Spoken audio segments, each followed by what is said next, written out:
up until the ETF launch, it was very clear whether something was being built on top of Bitcoin or it was some type of ICO token scheme. You say, I'm going to do this no matter what at these points.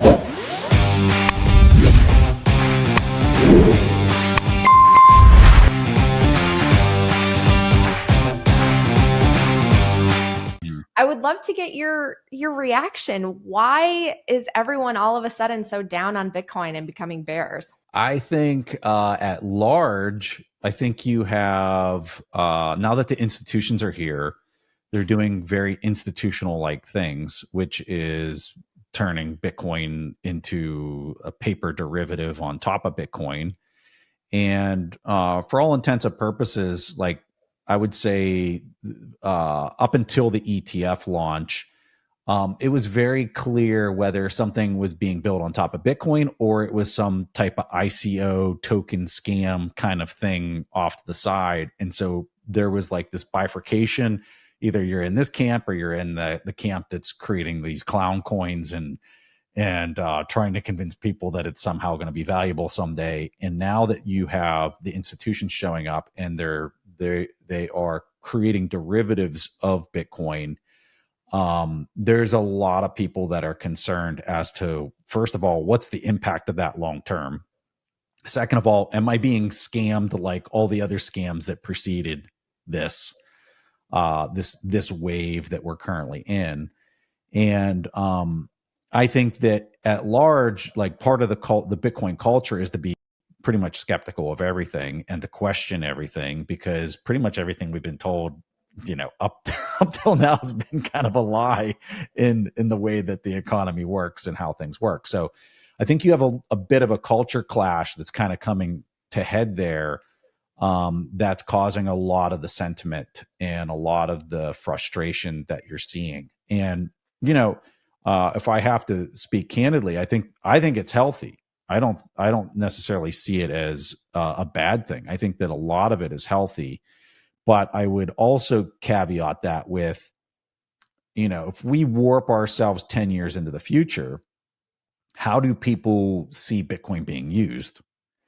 Is it something that is pretty customary to have Bitcoin on a company's balance sheet, a publicly traded company's balance sheet? How do they want to own it? Do they own it through IBIT or do they actually own the coins?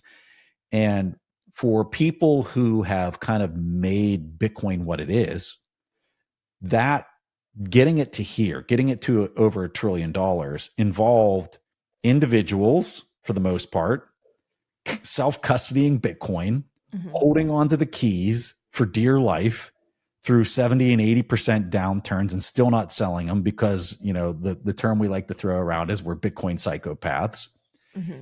And part of that culture that brought it to where it is looking at where this is all going. And they're saying, no, this is all moving in a bad direction. But, and again, I'm not trying to say that everything's good and dandy and fine and not to be concerned.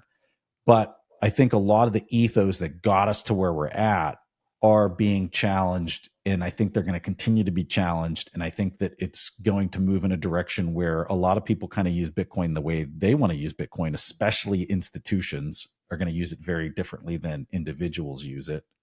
And that's kind of difficult for people that's a difficult pill for people to swallow, and they don't like it. So I think that's part of it. Where do you think we took a turn though? Because I feel like at the very beginning, when we were hearing about more Bitcoin treasury companies coming out, everyone was very excited. And mm-hmm. Look at Metaplanet, what it did in just the span of basically a year and a half is incredible. But then all of a sudden people are like, whoa, they turned kind of bearish. They started to become a little more bearish on MSTR. And like, what happened here? Mm-hmm. Well, I think the bearishness on MSTR is because it's gone sideways for a year, right? And so people that maybe bought it, call it a year ago, they were hearing discussions about how it's outperformed Bitcoin, this and that. And so they buy it. And their actual analysis as to why they bought it was everybody's talking about this. It's outperformed Bitcoin. Michael Saylor goes on an interview. He sounds super smart. Therefore, that end of analysis. Therefore, I'm going to buy MSTR. And then it goes sideways Bitcoin has gone up slightly, not much. I mean, at the beginning of the year it was 100,000, and now it's, call it 100 and what, 14,000 or somewhere in that ballpark, 113,000. And so Bitcoin went sideways. And what happened to MSTR during that period of time is it got more and more levered through that period of time. And what happens when you're more levered against something it's a derivative of Bitcoin, so it's more levered and the underlying went sideways. What's going to happen to the derivative that's levered? It's going to move even more with more volatility and more vigor against the underlying. And if it goes slightly sideways, maybe a little bit up, if it's a derivative and it's levered, it's probably going to go sideways and maybe even down, just because of how leverage works. And so you have a lot of people that bought it and they haven't got the performance that they were expecting, and they're mad. And that's it. I think that's it. And you know what? If Bitcoin goes down, let's say Bitcoin goes down 10% more from here, like your expectation on a derivative that's levered to that should be that it would go down more than 10%. It should go down like 20%. Like, you can't expect outside performance when the underlying goes up without having the same kind of dynamic when it goes down. So I don't know what to tell people. Like, when it comes to spot Bitcoin, why do you think we've had such sideways price action? Because we had a lot of momentum coming in, and the Trump administration, all these corporate treasury companies buying. So who's really on the sell side? What's putting that pressure on Bitcoin's price that's causing us to maybe have some headwinds on the way to 150 and 200, which people are still predicting for the end of this year? Yeah. First of all, I don't know, but I definitely can feel the frustration and the pain, because like it just feels like every day there's another announcement of, oh, so and so company just bought 10,000 plus Bitcoin, right, and the price was down on the day or whatever. Yeah. But if I was going to guess what I think it is, I think that you have fast money Wall Street traders, Jane Street, to kind of name one actor, and there's many of them out there, that like they're in the business of sucking volatility out of the market and really not having any exposure other than they're going long and short simultaneously, and they're arbitraging the difference. And what that does, if you're going to zoom out and kind of look, like, what does that do to a market that's going up?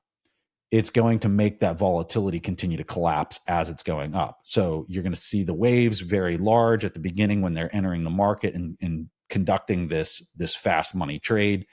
And as it continues to progress along, the chart is up and to the right, but the volatility is getting further and further dampened in that process. Which a lot of people don't, right? A lot of people invest No. without going into these documents and actually No. digging through the filings and what they're sharing with the SEC, how much people are getting compensated, what are the, covenant obligations. And I recommend you do. And you know what the beauty is these days, Natalie, is you can use AI to help you out. Sure. Like, back whenever I was doing a lot of like reading the perspectives of various companies, like nobody could just like summarize it for you. Like, you couldn't go into AI and say, hey, tell me the top 10 risks that you're getting from reading this perspective. And I mean, this thing will like literally like knock it out and give you some really good feedback as to what those risks are. So like, people have tools at their fingertips to help them go through all of these filings. And like, I would encourage you to do so. There's a lot of shenanigans happening. And I think it's important that, like, although I love covering this topic and like really kind of getting into all the accounting and the mechanics of all of it, because it's super intellectually stimulating to kind of cover, I do think that there's a lot of risk out there with respect to like the capacity to actually execute and do something similar to like what Strategy is attempting to do. And I'm not even saying Strategy's in the clear. Like, there's risks there, like, of course. Why are people getting so upset about that? Well, part of being a shareholder, whether it's preferred, common, holding the debt or whatever, is, the guidance that the leadership is putting out there. People expect it to be somewhat sticky guidance. Like, you're not going to kind of change your mind within a couple of weeks. And so I think when Michael put out the guidance, or the leadership at MicroStrategy put out their guidance that they weren't going to be issuing any additional common stock for, I think it was below a 2.4. Initially, everybody was pretty excited that they weren't going to have like this dilution happening from the common shareholder standpoint. But what I think the broader market saw it as was, you mean to tell me if the MNAV's 2, you're not going to go buy the Bitcoin for half off? Like, what are you doing? Like the part of the whole strategy here is that you can basically go into the market and treat your common stock as if you're, the issuer of a fiat currency almost, and go out and buy these things for a super cheap price relative to what the MNAV is. And so the market reacted very negatively to this. The scuttlebutt online was extra negative, and Michael quickly recognized, I don't know who, I don't want to say it was Michael, but the executive leadership at MicroStrategy recognized this very quickly, and they did an about face. People weren't happy about that, because you got to realize everybody positions themselves based on the guidance that the management is putting out there. They then all go and position themselves accordingly based on that guidance.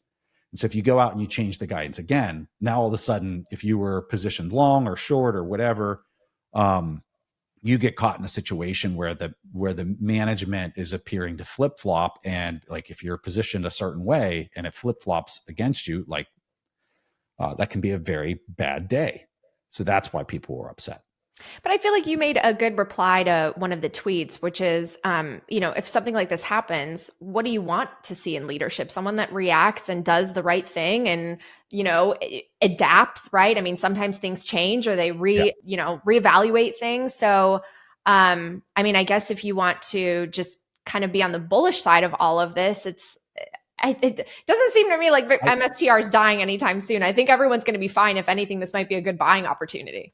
Yeah, I would agree with that. And it doesn't mean I'm right or you're right or whatever, but what in life, the person, the animal, the whatever that dominates their environment is the one that can sense their environment very clearly and sense truth and react to it the fastest. If their mental model of like how their environment works is flawed, the speed at which they can change their mental model is the one that will become the apex predator. For sure.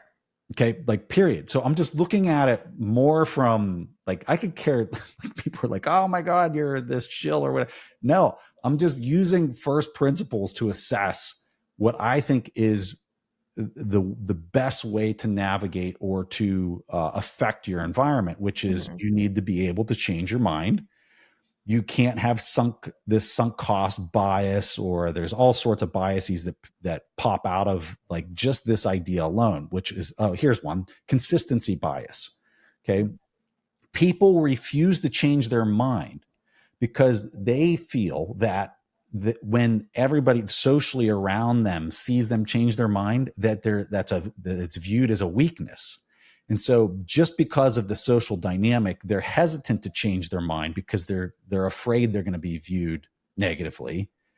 And what I found is like people like Stan Druckenmiller, he'll do interviews and he'll be like, well, this is my opinion today, but I could literally change it before the end of the day and take the exact opposite, position and be short by the end of the day. So, take with it what you will. This is my opinion right now at this moment in time. And that is, in my opinion, that's the hallmark of somebody who's going to really do well in capital markets, because they don't care what anybody thinks and they're very quick to kind of change their mind when the facts and circumstances change. So, right. And sometimes you do need to pivot and move things in a direction if you sense something or realize that maybe the environment has changed, or, you didn't consider something before. So I completely agree with you. Kind of going back in general, like, just on that topic of like, should you issue MNAV guidance? When I'm looking at, what is the best way to kind of go about this, having optionality is a profoundly valuable thing at all times. And so when you say, I'm going to do this no matter what at these points, you're signaling to the market that they can kind of take advantage of whatever those handcuffs are that you just put yourself in. Right. And so when I look at the initial guidance, I actually thought the market was going to respond very favorably to it. And what was funny is it didn't. It actually did the exact opposite of what my personal expectation was after seeing it. Wow. But I would just say in general, anytime you put a self-limitation on yourself that this is what I'm going to do, it can be pretty damaging, because now you're just literally taking your flexibility and optionality away. Right. I mean, well, and if Bitcoin keeps going up, securities like this can outperform Bitcoin, which is, I think, what attracts people to it, right? Yeah. On the flip side, if there are some bad years, which I guess a lot of people are thinking that that's behind us, that a Bitcoin bear market can't last that long, it can't dip too low. And Michael Saylor said on the earnings call, which I thought was fascinating, when Lynn Alden asked the bearish question, right? Like, are you prepared for a stress test? And he said, yeah. I mean, in the case of an 80% drawdown, things would be totally fine. These new products that he's launched are over collateralized, right? But I think that's because most of us think a 90% drawdown in Bitcoin at this point, with this level of adoption and the institutional side coming in and the regulatory favor that we've gotten, there's no way. But I mean, do you think that we could see something that bad? I mean, I guess I'm not in that camp, and I'm not the most bullish person ever all the time where I think we're going to 1 million next year, but I just don't see us going down 90%. I just think that the bid in Bitcoin is highly dependent on the liquidity of the fiat system. Yeah.